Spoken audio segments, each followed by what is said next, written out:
So today we will study about VSEPR theory. The VSEPR theory full form is valence shell electron pair repulsion theory, and it talks about because the Lewis concept was unable to explain the shape of the molecules, then this provide some informations to predict. This theory provides some information to predict the shape of molecules, and that molecules should be covalent bonded. And there are two scientists who actually proposed this theory in 1940,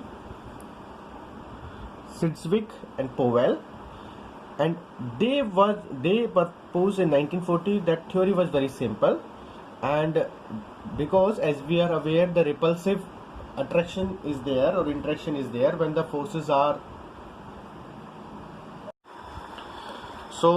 repulsive interaction is there when there are the electrons, because electrons carries negative charge, so same charge repel, and this repulsions over here is between the valence shells of the atoms which contains the electron pair. And this theory, when after 1940, was further developed in 1957 by the two scientists Nyholm and Gillespie. And now we see the different points which were there in this theory which we have to follow. The first point is actually the shape of the molecule will depends upon the number of the valence shells electron pair, and these electron pair can be bonded and can be non-bonded, which are around any central atom.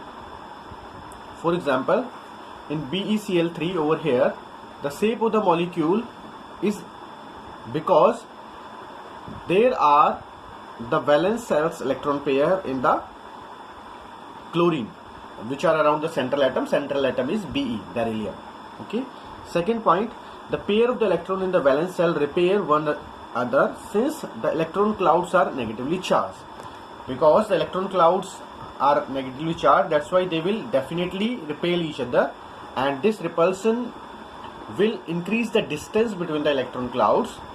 That's why they will come at a distance where the minimum repulsion is there, and definitely because the same charge is getting repelled, so they will occupy at the maximum distance. So at the maximum distance there will be minimum repulsion. Okay, so that these points are given in the next things. Let's read the point number 3.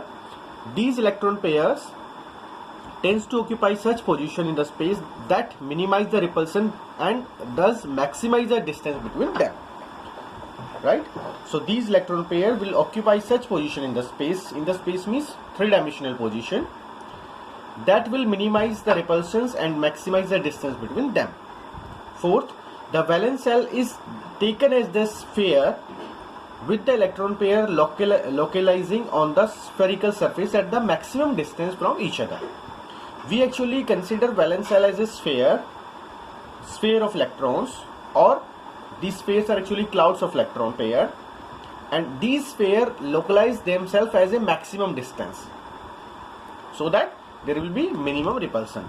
Now if multiple bond is there, like carbon double bond carbon, carbon triple bond carbon, alkene alkyne, if multiple bond is there, then we have to treat that bond as a single electron pair, and the 2 and 3 electron pairs of the multiple bonds are treated as the single super pair. Okay, so wherever the double bond or triple bond will be there, then we will treat them as a super electron pair. Next, where 2 or more resonance structures can represent the molecule, the VSEPR theory model is applicable to such structures.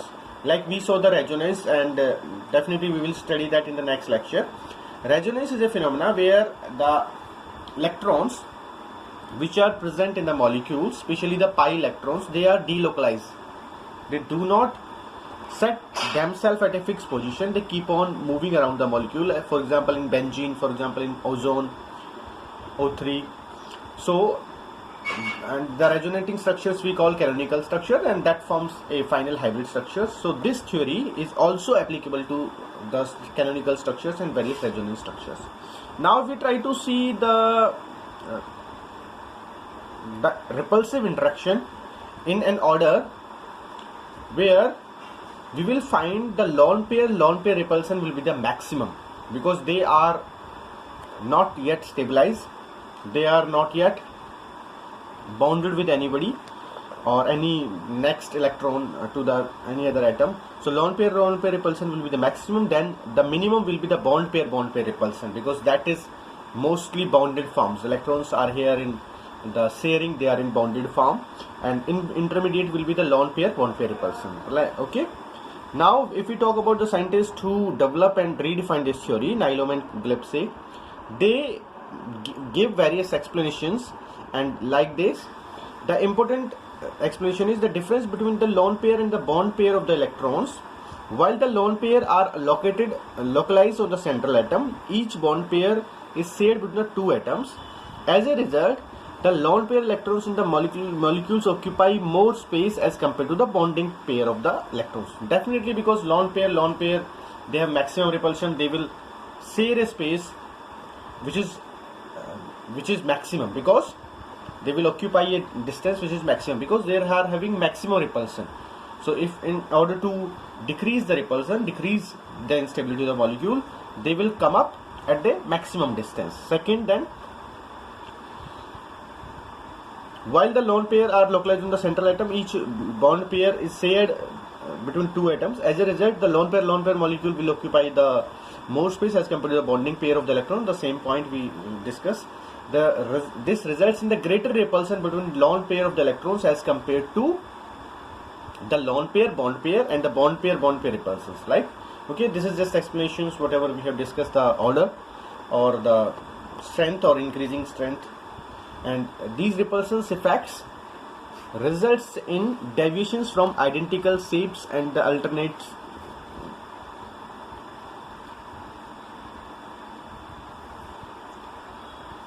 this results affect the deviations from identical shapes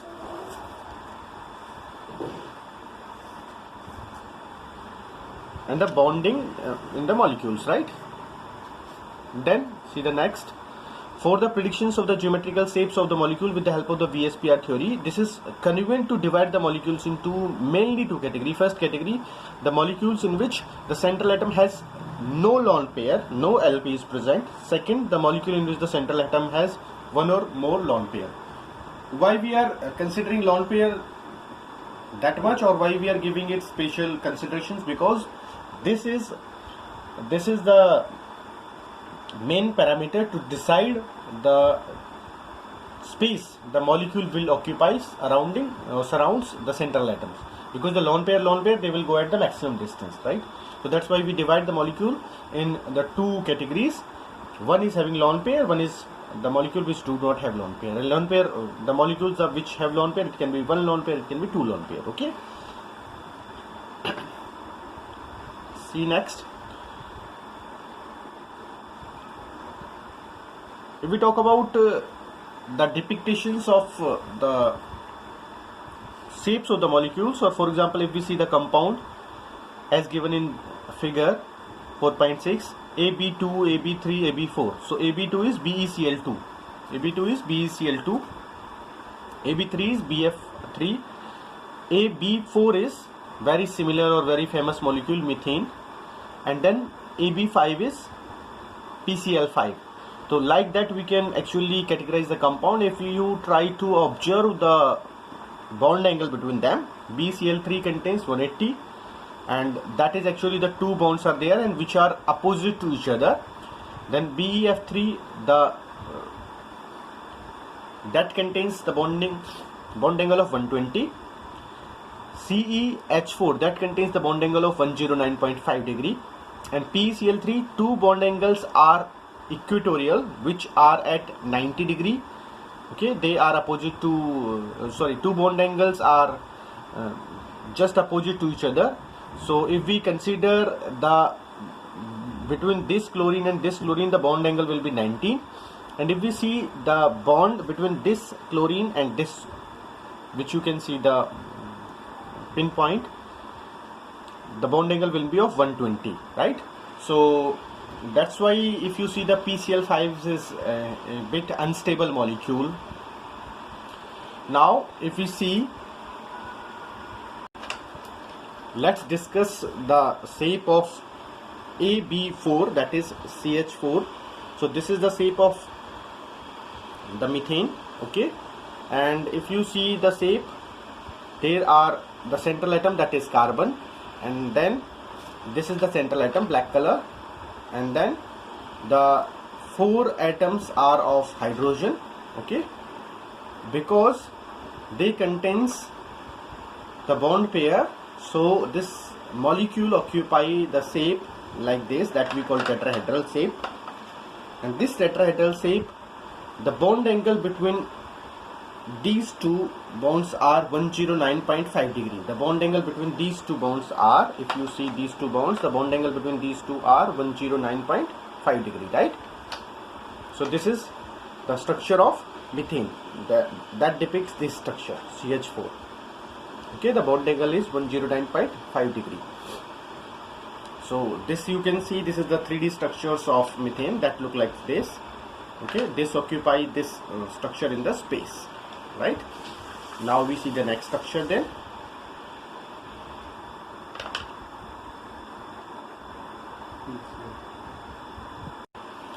So to understand the PCl5, we can consider this structure. This is not the perfect, but yes, to understand or to give an idea about the structure in 3 dimensions, you can consider this. And over here what you see is the 2 bonds, this one and this one, this bond and this, they are at 90 degree. This should be like this. So they are at 90 degree. Okay, then the rest bonds are at 120. Now what happens, there is a famous question in inorganic chemistry. When this PCl5 is allowed to heat, that time it decomposes, because the bond structures which are present in PCl5 are of 2 types. One is at 90 degree, one is at 120 degree. So when it decomposes, that time it produces a molecule that is PCl3, and PCl3 is quite stable compared to PCl5. That is one question which we will study in future also. So with these help of 3D models, you can get an idea how the structures of these atoms look like and which theory is able to explain the structure, that is VSPR theory. Okay, now we see the next point in VSPR theory. We have seen the various shapes: linear, trigonal, planar, tetrahedral, trigonal, bipyramidal, octahedral. Because this is linear, then this is trigonal, this is actually tetrahedral, and then with the help of the bond pair and the lone pair, the atoms surrounding the central atom in a molecule, they occupy the various shapes that we will see. And such arrangement can be seen in the molecules like BF3, CH4, PCl5, and which are depicts by the blow and the ball and the stick models. The models which we just recently saw, these models are also ball and stick model only. So VSPR theory is able to explain the geometry of large number of molecules, especially the compounds of p block elements, very accurately, and it is quite successful in determining the geometry quite accurately, even when the energy difference between possible structures of is very small. The theoretical basis of VSPR theory regarding the effects of the electron pair repulsion on the molecular shape is not clear, and is continue to subject of the doubt and the discussions. Yes, if you want to see the theory behind this, why this repulsion is taking place and why this molecule is occupying that state, still like discussions and workings going on this part, right? Now you see the next page. Now let's see the next page of the NCERT, which talks about the various shapes of the molecule or geometry of the molecule, and these all molecules contains no lone pair of electrons. Okay, these all molecules contains no lone pair of the electrons, and total molecules which we will study is 5 molecules. Now let's see the first molecule, that is actually BeCl2, or we famously call it AB type of the molecule. And in this AB type of the molecules, the bond angle will be of 180 degree, right? In AB type of molecule, the bond angle will be of 180 degree. So just to give you the representation, that will look like something this. Okay, the bond angle will be of 180 in these two molecules. The bond in this molecule BeCl3, the bond angle will be of 180, and that happens because there are two lone pairs, and there are two bond pairs, and because they contain no lone pair, so there are only two electrons pair which are bonded, and one electron pair is present with the chlorine. If we take example of BeCl2, and one electron pair is present with chlorine, and the central atom is Be, beryllium, and that's similar. Another set of example is HgCl2. So over here the bond angle which you see between these electron pair is of maximum 180 degree, right? So this molecule takes a shape or geometry that we call linear. Now we see the next. If the three electrons pair are present, or we can also say the three bond pair of electrons are present, the central atom will be represented by the A, and the bond pair will be represented by the dots like this, and that makes a bond angle of 120 degree, which sets an example of BeF3. Okay, which sets an example of BeF3, and this will be the representation of this shape, trigonal planar. This will be the representation of the shape, trigonal planar.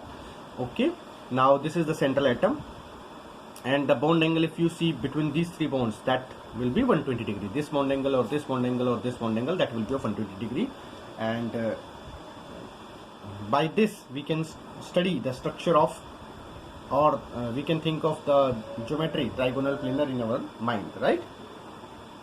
The another example of trigonal planar we can see is aluminium chloride, AlCl3, where this atom represents, central atom represent aluminium, and these three, the bulky size anion chlorine molecules, chlorine are there. So the bond angle in this AlCl3 will be 120 degree, and the shape will be called trigonal planar.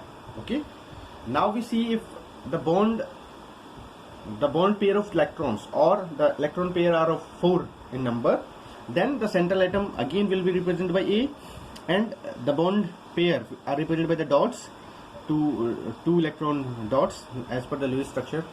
And then we see the another set of example will be aluminium chloride, AlCl3. The aluminum is the central atom over here. That also gives us the shape of trigonal planar according to the Vesper theory. And what happens over here is the three atoms, Cl3, the three atoms, or the three. Now we see the last